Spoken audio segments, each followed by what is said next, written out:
Welcome to Spirochete diseases, and parts of this lecture are pretty interesting. Some get pretty tedious, but the details about the testing is very important.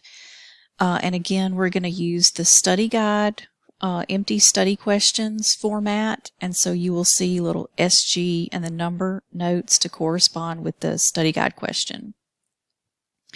Spirochetes are bacteria. They are long, skinny, helically coiled, spiral bacteria.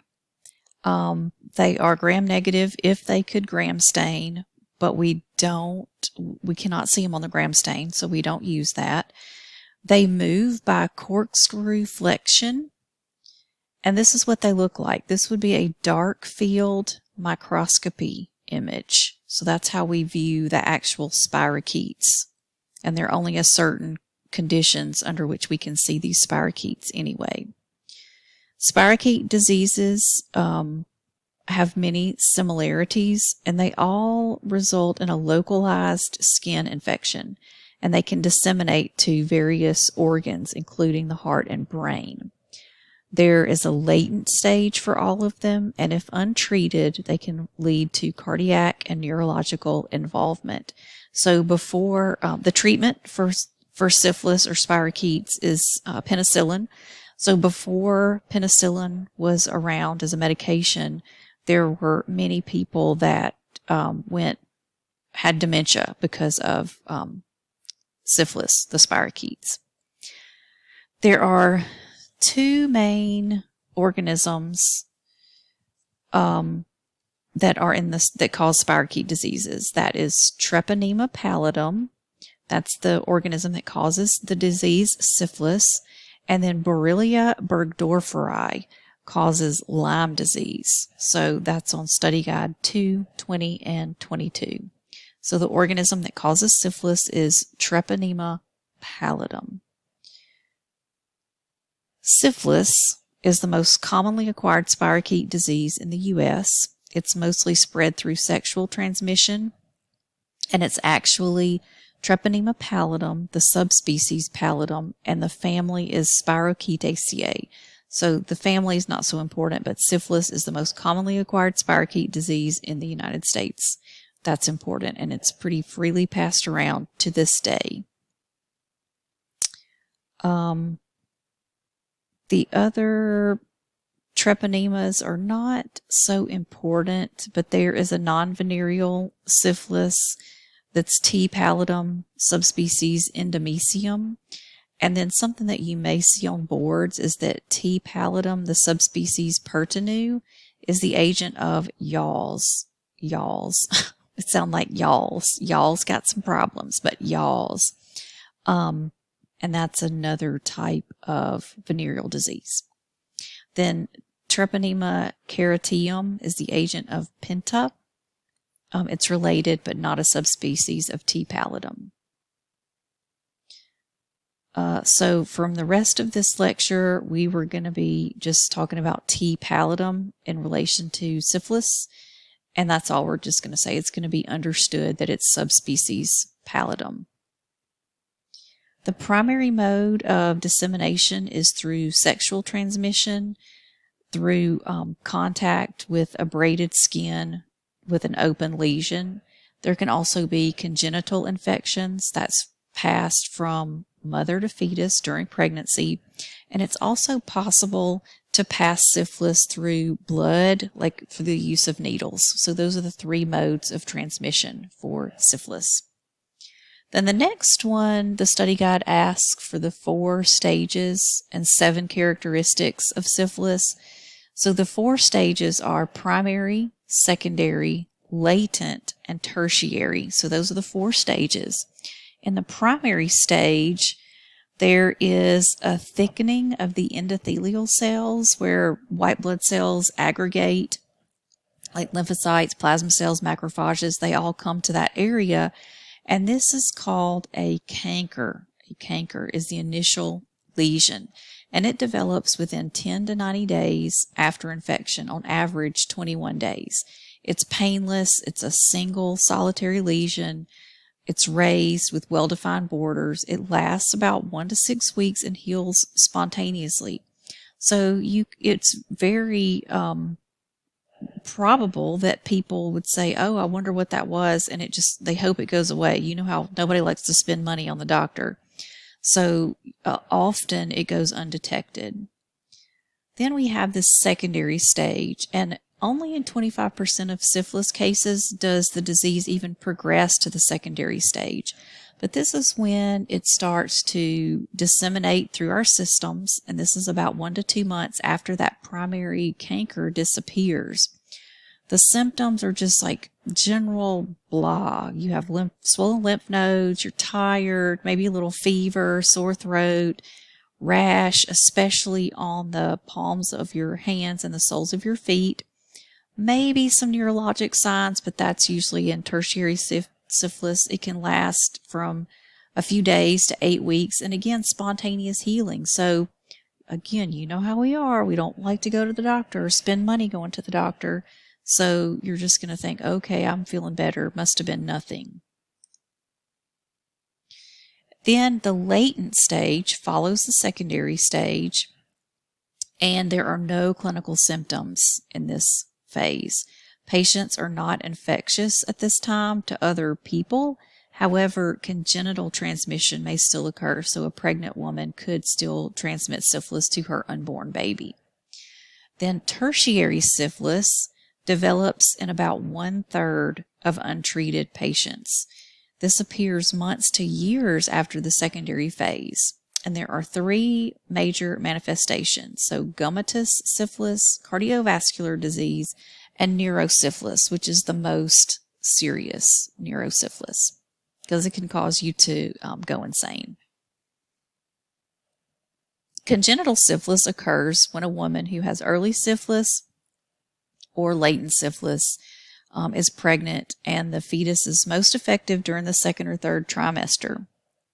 It can even cause death, and does in 10% of the cases, and it causes something called necrotizing phenocitis, and that is inflammation of the umbilical cord that just won't heal, and that may be a first indication of disease. So kind of creepy. The symptoms of congenital syphilis are clear or bloody runny nose, skin eruptions, especially around the mouth, the hands, and the soles of the feet, swollen lymph nodes, swollen liver, jaundice, anemia, painful limbs, and bone abnormalities.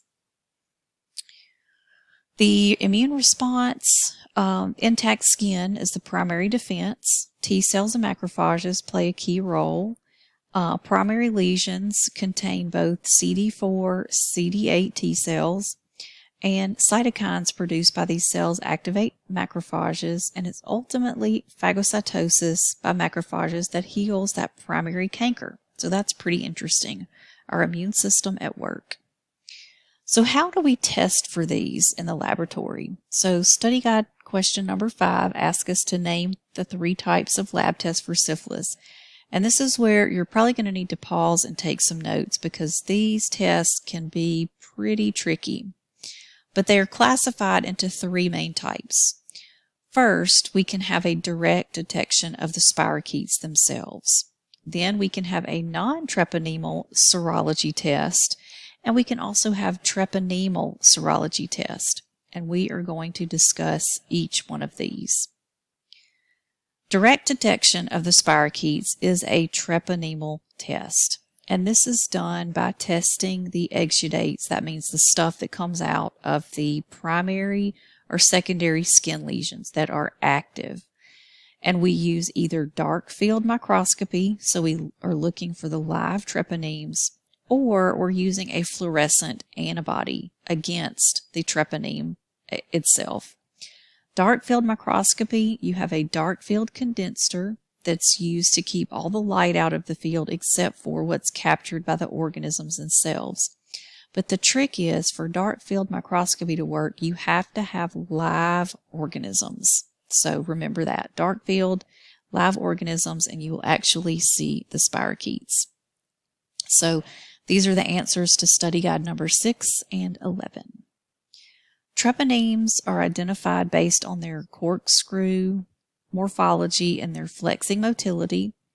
False negatives can occur if there is a delay in looking at your slides, not enough specimen, or if the patient has been treated with antibiotics.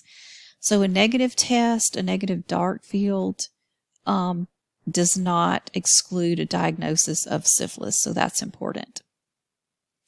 Fluorescent labeled antibodies is another direct treponemal test. It's very sensitive and highly specific. It's an alternative to dark field microscopy. The advantage is that live specimens are not required. So the way it works is that a fluorescent labeled antibody is conjugated to T. pallidum.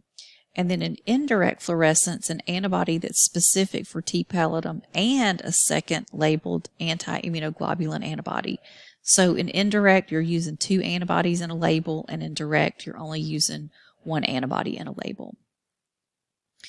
Monoclonal antibodies have made this a very sensitive and specific method, so that's what is the benefit of the fluorescent treponeme antibody test.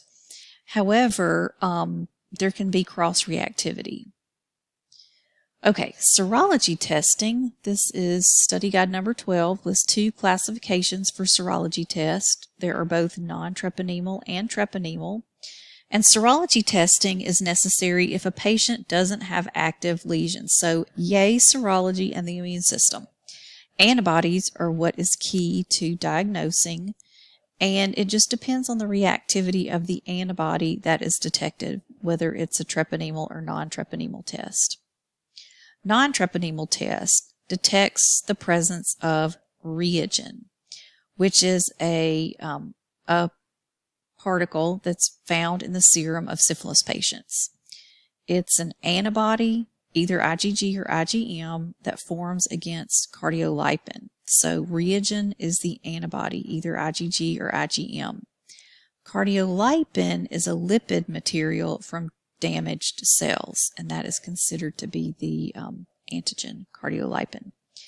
This is traditionally used to screen for syphilis. So screen is the important part. It's highly sensitive, which means false positives are kind of common. So the more sensitive a test is, the more false positives you get. You need high specificity to decrease the false positive rates. So we're talking about the RPR, and we're going to get to that in just a second. But false positives are very common.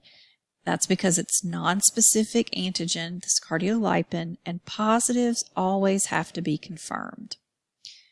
The antigen used in this combination in both the RPR and the VDRL actually is the cholesterol, lecithin, and cardiolipin. So antigen, that's going to be important. That's why the star is here. You may see a question that asks, what is the antigen in the RPR or VDRL test? And the answer would be lecithin or cardiolipin. Cardiolipin is a big one. Traditional non-treponemal tests are based on flocculation, and that's just, I'm going to show you a picture. It looks kind of like a diluted snow to me. It's a specific type of precipitation that occurs over a narrow range of antigen concentrations. Non-treponemal tests are positive within 1 to 4 weeks after that primary canker appears, and then titers peak during the secondary or early latent stages. And in the primary disease, between 13 and 41% of individuals can even be non-reactive, so not even the best screening test.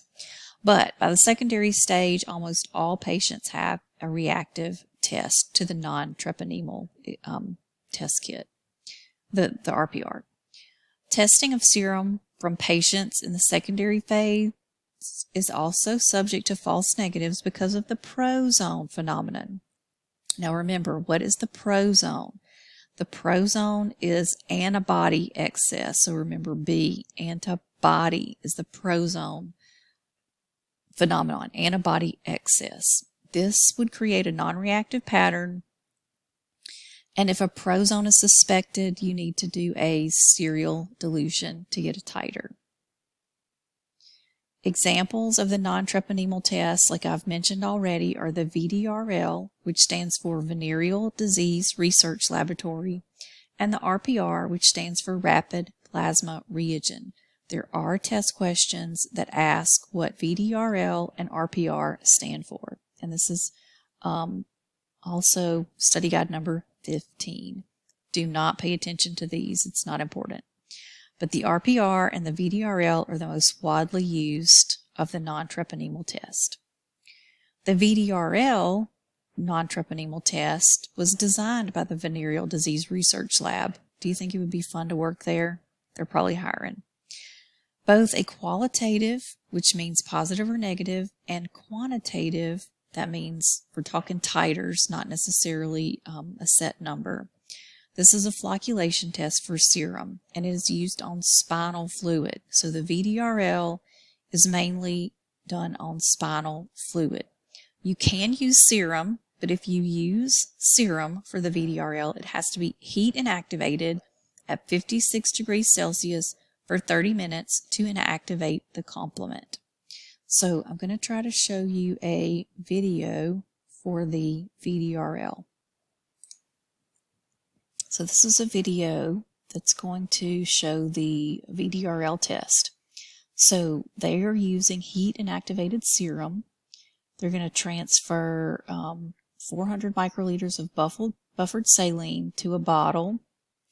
So here they are. This is their buffered saline. This is a foreign country, but the method is the same. So you get this buffered saline. You're going to add 400 microliters or 0.4 mils to the bottom of a jar. Then you get an antigen in a glass ampule, and you're going to transfer 500 microliters or 0.5 mils very carefully.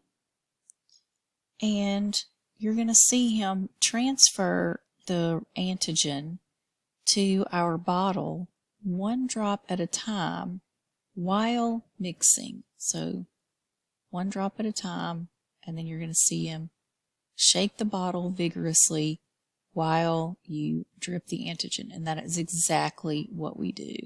It's kind of like patting your head and rubbing your stomach. It's a little tricky. So you're going to do that until all the antigen is mixed in. Yep, shake, shake, vigorous shaking.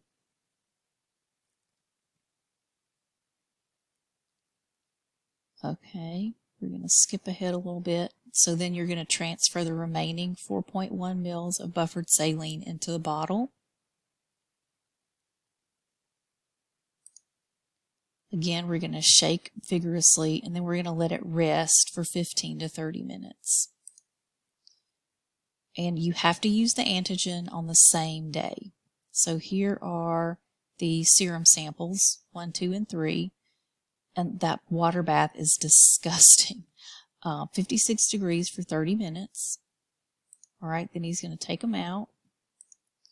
Then he's going to pipette the sample, transfer 50 microliters of sample into the VDRL slide, and it looks just like this. It's a glass slide with slight depressions. So there's the test patient, and he's going to pipette 50 microliters of positive control, and it bothers me that that says the RPR control because this is the VDRL test. But his pipetting's pretty good. And the negative control.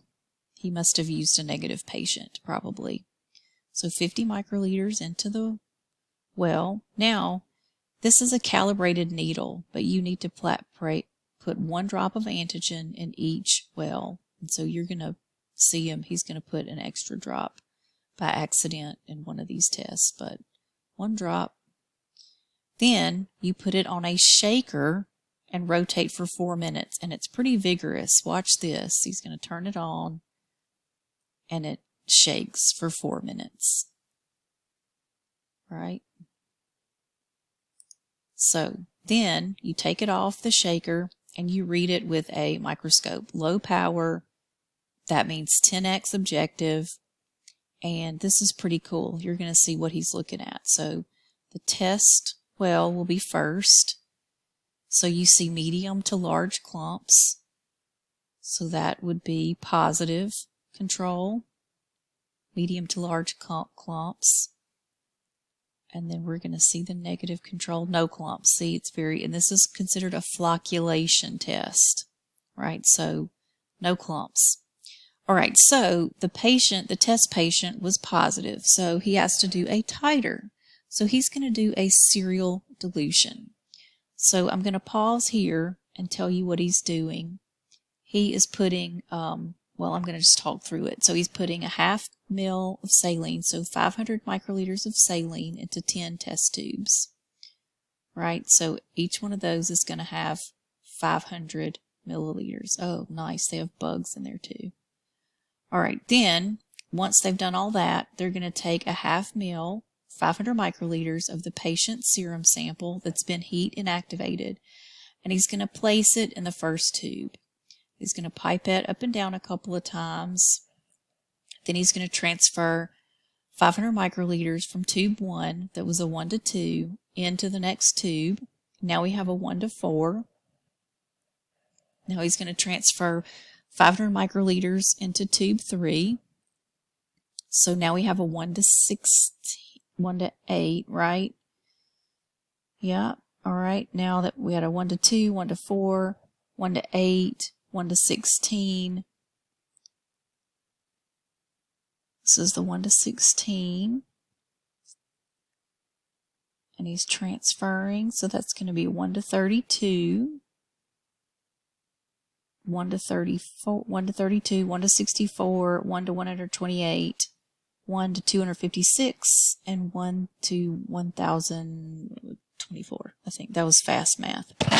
Now, you need to take 50 microliters from each dilution and put it in a separate depression on the slide. And he has his slide labeled 1 to 2, 1 to 4, 1 to 8, 1 to 16, all the way down to 1 to 1064. I think that's what it says. All right, so we're going to skip ahead. He's just pipetting. It takes a while to do the serology test. Now he's going to add 1 drop of antigen to each dilution. So he doubled up there. But oh well. He's got a whole series of dilutions, so maybe it'll work out for him. 1 drop. It's pretty hard to get just 1 drop. Oh, he did 2 again. All right, now it's going to go back to the shaker for 4 minutes. Then when that's done, he's going to read the titer. So wherever